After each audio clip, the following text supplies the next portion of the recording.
Eu espero que esteja todo mundo bem. Espero que o áudio esteja bom, gente. Meu microfone quebrou, infelizmente. Meu celular caiu, gente, enquanto eu tava gravando. E aí ele quebrou. Enfim, hoje a gente vai falar no quadro E Agora, qual personagem, né? Mais um vídeo pra esse quadro. Eu tô amando esse quadro. Comenta aqui se você tá gostando também. A gente vai falar sobre um personagem icônico. Um personagem que começou egoísta, bem arrogante, sabe? Mas no final, a sua jornada trouxe um final altruísta e totalmente bondoso pra ele. E sim, se você já sacou quem é, sim, vamos falar do nosso queridíssimo que é Iron Man. Eu vim com spoiler na camiseta, né? Iron Man bem na cara, né? Enfim, já falar sobre o Homem de Ferro, sobre a jornada dele nos filmes.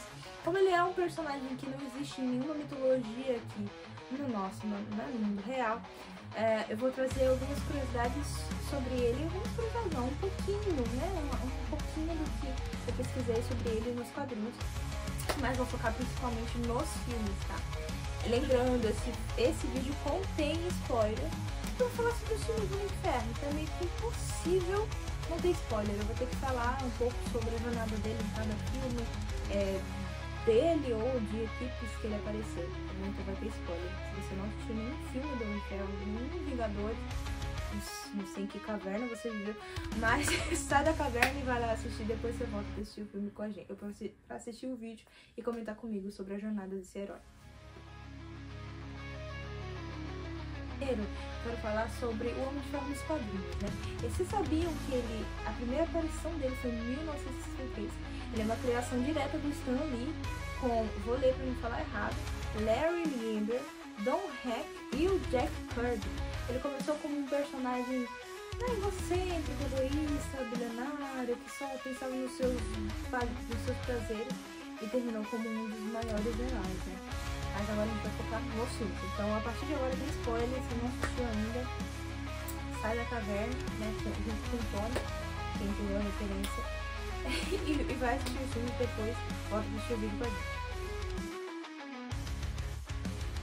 Vou falar primeiro sobre o Homem de Ferro 1, que é quando a gente conhece o herói, quando a gente conhece a sua personalidade, seus trejeitos, a gente vê ele muito cru ainda no quesito de entender sobre a tecnologia, o que a sua tecnologia implica no mundo, né, e tudo que ela traz de bom e de ruim, né? A gente vê um herói que não pensa, né, na verdade, do lado ruim que a tecnologia das indústrias Stark, essa tecnologia que ele provém, que ele fez, né, desde o pai dele, ele vem pra ele, não pensa no lado ruim, só pensa no lado bom. Só que a gente sabe que tem os dois lados da moeda nessa guerra, né, nesse quesito de tecnologia da guerras para armamentos.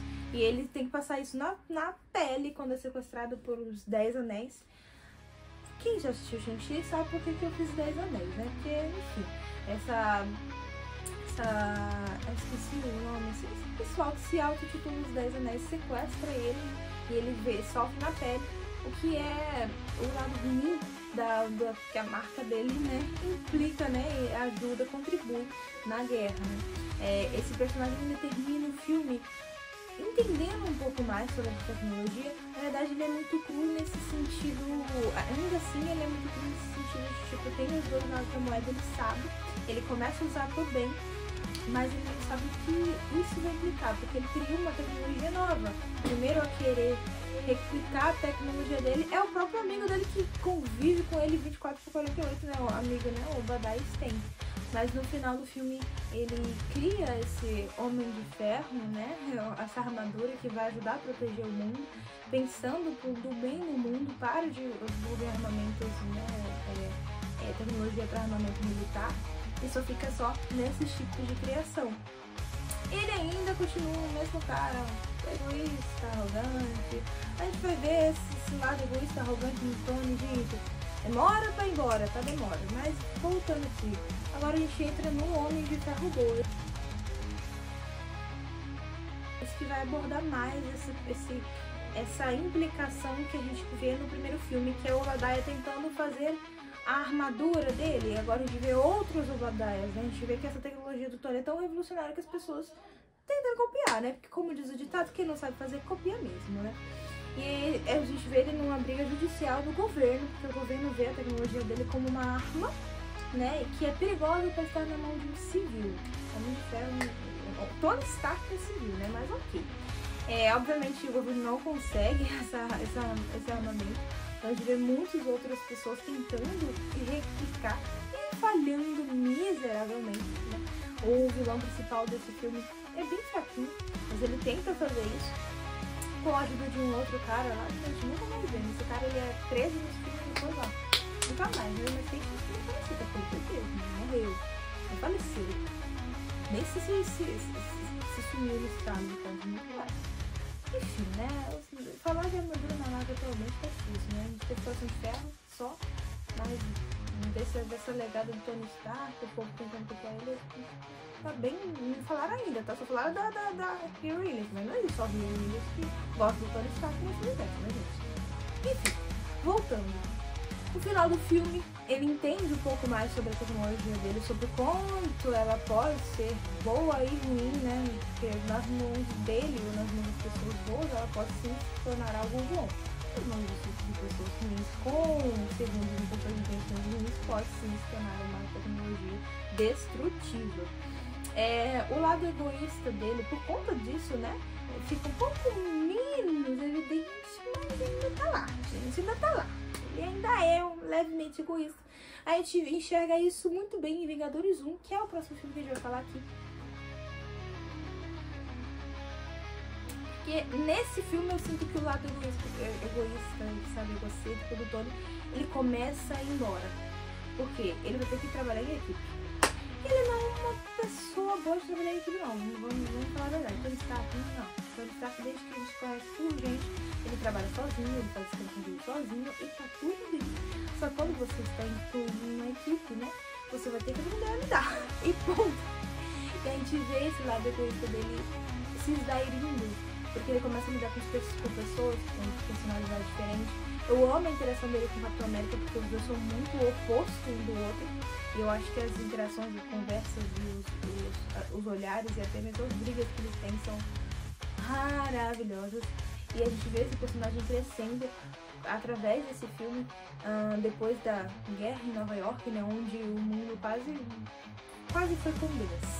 Por causa da invasão alienígena, o Loki, queridíssimo Loki. Quem já viu o vídeo da gente falando sobre o Loki já sabe, né? Ele veio pra Terra tentando pegar a Terra no que ele chama de Midgard pra ele, né? Tudo é mandato do Thanos, porque o Thanos tava tudo... Era tudo combinado, entendeu? O Loki ia pegar a Terra, o Thanos ia vir, tava tudo combinado entre eles. Não entendi essa palhaçada, mas enfim. E no final, o Tony, ele tem esse lado mais egoísta, como eu falei pra vocês, ele diminui, sabe? Ele entende que, tipo, cara, a Terra é muito preciosa, ele tem que cuidar dela, só que isso acaba tornando algo muito prejudicial à saúde mental dele, que a gente vê no terceiro filme. Que ele começa a ter ataques de pânico e ansiedade por conta desse ataque que rolou em Nova York, né? Ele fica obcecado, acaba criando marketing. Gente, ele cria armadura pra ele e pra mais umas 15 gerações dele, pra vocês terem uma ideia. Por conta do medo da crise, ele começa a ter ataques de pânico, né? Por conta do medo de saber que o planeta Terra, né, onde ele mora, não é um único lar de seres inteligentes, e que outros seres inteligentes podem vir, mas vir hostis, não com ato de bondade, né? Por isso que eu falo que o lado meio egoísta, egocêntrico do Tony, ele vai até o Vingadores 1. Obviamente que eu não tô falando que isso é algo ruim, é uma característica do personagem que tem que ser trabalhado e melhorado. Eu acho que até deixa ele autêntico, né? Ele ser meio egoísta, meio egocêntrico, deixa ele autêntico. Mas a partir do momento que ele está inserido numa equipe, tem que ser trabalhado, tem que ser, né, trabalhado, melhorado e até mesmo sanado um pouco. E muda muito. Eu percebo que até o Homem de Ferro 3, ele ainda... até o Vingadores 1, ele ainda era um pouco egoísta, egocêntrico, e depois disso muda muito a visão dele, né? Ele tem uma visão onde ele quer proteger o planeta, onde ele quer criar uma armadura em volta do mundo. Quem já sacou a referência já sabe, eu falando de referências dos próximos filmes que eu já falar. Enfim, e em Homem de Ferro 3 a gente percebe isso, só que isso fica prejudicial à saúde dele, porque ok, ele não é mais egocêntrico, ele entende que o planeta onde ele vive é muito pequeno e tem outros seres perigosos que pode vir com um ataque à Terra, né, um lado hostil. Só que isso é prejudicial à saúde dele, porque ele começa a fazer a armadura a dar rodo, pensando nisso, sabe? Com medo de que isso aconteça de novo. E nesse filme o lado arrogante dele é mais trabalhado. Porque egoísta e egocêntrico ele não é mais. Ele tem as prioridades dele agora, ele quer proteger também. Que no planeta, além de ser algo importante pra ele, né, porque ele ama esse planeta, né, obviamente também ama o Tony, a gente entende. Tem a Pepper agora, né, no segundo filme que a gente tá lá, eles noivaram. Então, Vingadores 1 eles ainda estão noivos, no terceiro filme eles já estão casados. Ele ama a Pepper e quer que ela viva, que esteja bem, de proteger o planeta, que ela não vai acontecer alguma coisa com ela. Então é muito abordado esse lado mais... a gente vê que esse lado egoísta dele, egocêntrico foi se zerinho até um ponto de cara, eu quero proteger o mundo que protege as pessoas que eu amo. E não tem como fazer isso não ser de uma forma maluca dessas, assim, tem como sim, Tony, calma, pera, querido. E aí é muito abordado, eu acho legal abordar isso, esses ataques de pânico, essa preocupação dele, porque mostra esse lado mais humano e tira esse lado, essa personalidade egocêntrica, egoísta, que foi muito...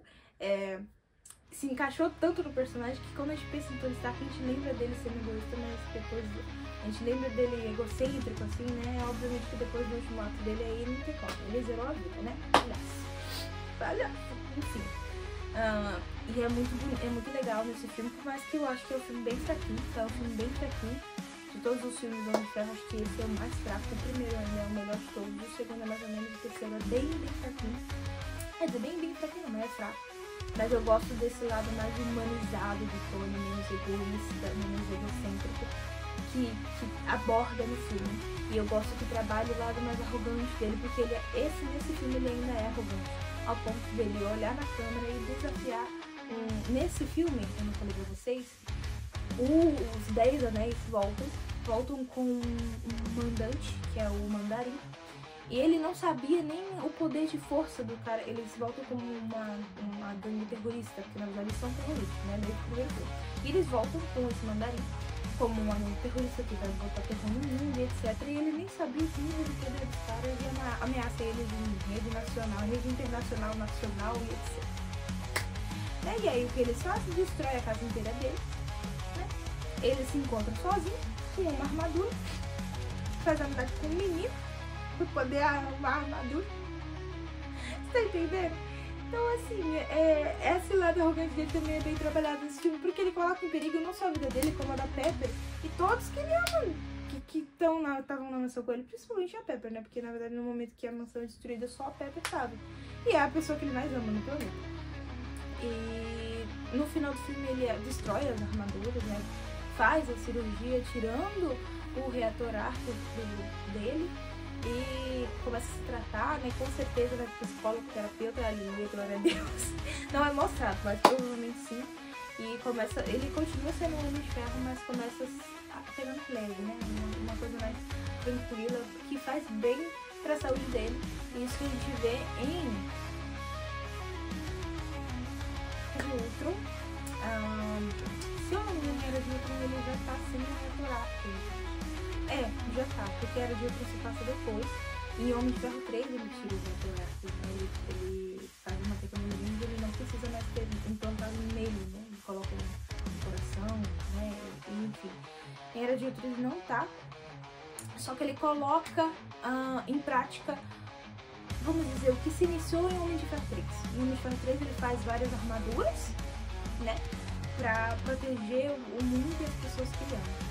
Em Vingadores Era de Ultron, ele eleva isso e cria uma inteligência artificial para ser uma armadura em volta do mundo. Isso tá muito errado, né? Porque, como diz o nosso querido Hulk, no filme, dele em volta do mundo, e ele fala, mas esse mundo é muito frio. E o Tony fala, é um preço que ele tem que se pagar. É basicamente isso que ele fala. Dá muito errado, porque o Ultron, ele percebe que o mal no planeta são os seres humanos. O Tony cria uma inteligência artificial para proteger os seres humanos de ameaças. A inteligência artificial descobre que a ameaça maior é o ser humano. Parabéns, viu, Tony? Parabéns, viu? Parabéns. Muito parabéns. Não tô caçoando, tá? Porque eu não tenho a inteligência que ele tem. Eu jamais conseguiria, tipo, sem o conhecimento que o Tony Stark tem, eu não conseguiria construir uma inteligência artificial. Então já vamos começar por aí. Isso é top.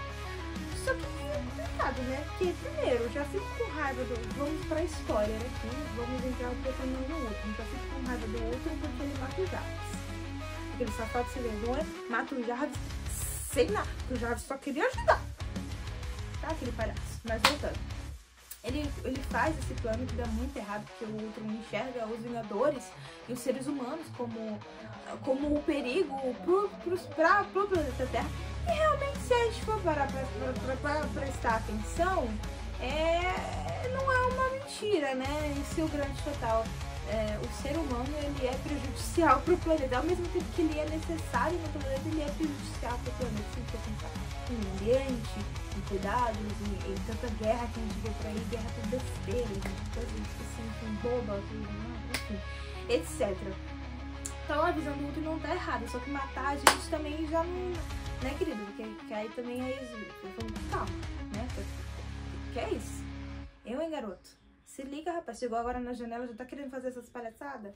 Enfim, o Tony percebe que deu ruim, né? No final, o Ultron é destruído. A era do Ultron, ele erra, né? Nesse quesito, achando que uma armadura em volta do mundo, que o Ultron resolveria tudo, e não resolveu. No final foi bom porque temos o Visão, né? O Visão nasce de uma corpo que o Ultron queria utilizar para poder, né? Ser um ser humano, ser humanoide, né? Não ser humano, mas enfim, evoluir. Mas não dá certo, graças a Deus. E o Tony, né? Como os Vingadores, tem que viver com o que acontece depois. Porque uma cidade inteira não destruída, mas é praticamente destruída por conta do Ultron. Muitas pessoas morrem, né? Por conta do Ultron. E é complicado, gente. Depois disso, os Vingadores de Era de Ultron, a gente sabe que tem vários outros filmes, vários outros acontecimentos. O maior acontecimento que a gente pode falar que acontece, não tá no roteiro, bem esqueci disso, não? Enfim, é o Guerra Civil, que é quando a gente tem a separação dos Vingadores, né? Quando a gente vê o Tony brigando com o Cap, porque os dois têm ideais diferentes, né? O Tony, ele acha que o melhor a se fazer é que os heróis guerrem pelo governo, sabe? Que o governo decida o que é certo e o que é errado, porque evita destruições como aconteceu na cidade de Sokovia, se não me engano, foi Sokovia. E o Capitão América não acha isso certo, porque se você fica politicamente correto, se você é um herói e você tem que agir politicamente correto só quando o governo quer, e as pessoas que vão precisar de ajuda em momentos que o governo não vai deixar você agir, como é que faz? Né? Que é uma coisa que a gente vê muito no Superman novo, tá? Porque o Superman, ele faz algumas coisas no filme que é contra o governo, mas ele faz pensando no bem das pessoas, e é o que o Capitão América aborda nesse filme. No Superman a gente vê mais... muito forte isso nesse filme. Mas no Capitão América, né, a gente vê que é uma briga muito interna do... Como é um grupo, são opiniões diferentes, a gente vê essas coisas. Esse ponto é abordado nos dois filmes, de duas maneiras diferentes, mas a gente consegue enxergar esse mesmo ponto. Enfim, e aí tem essa separação. O Tony para de estar com o Cap, eles entram com o Tony lá, vai cuidar do Ultron, porque ele acontece um acidente com o Ultron, né, ele fica tetraplégico, né, não pode andar, né, daqui pra baixo para de funcionar, ele começa a fazer fisioterapia para voltar, e passa-se anos depois, temos Guerra Infinita. Volta o Tony quando os Vingadores voltam também, que a gente tem a reaparição dos Vingadores, né? Guerra Infinita, pra quem não sabe, é um maior evento, acho que é o maior evento, até hoje é o maior evento que a gente tem na Marvel, acho que é, até os dias de hoje, né? Porque Doomsday tá aí, tá aqui na portinha já falando, o quê? Quem é Guerra Infinita? Hã? Não, sou eu. Mas por enquanto, Guerra Infinita é o maior evento que temos, né? Guerra Infinita e Ultimato, e depois Sem Volta pra Casa, que existe de evento. É o maior evento que a gente tem no universo da Marvel, que a gente tem a junção de todos os heróis, de todas as equipes, e volta o Tony. No filme Guerra Infinita, o Tony tem que sacrificar muita coisa, né? Porque todos eles, né? Porque eles têm que derrotar o Thanos e no final eles não conseguem. Eu amo esse filme por isso. Você acha que os heróis vão derrotar os vilões? Não acontece isso. Aliás, os heróis são derrotados por vilões. E o Tony acaba perdendo muita coisa como todos os outros e ele acaba sofrendo novamente por isso. E aí, eu acho que é isso que eu posso tirar. Né? O final é um filme onde ele tem que aprender a lidar com pessoas diferentes também, onde ele já é um ser humano melhor no seu todo, ele não é tão arrogante, mas ele não é tão egoísta, mas tudo que ele já passou, é impossível o Tony Stark chegar nesse âmbito da vida, onde ele é casado, onde ele já passou por tudo isso que eu te falei, e ser egoísta e arrogante, não é possível. O lado egoísta e arrogante dele já foi embora há muito tempo. E esse filme, ele sabe lidar muito bem com os conflitos e com as pessoas, e ele perde muita gente que ele ama, né?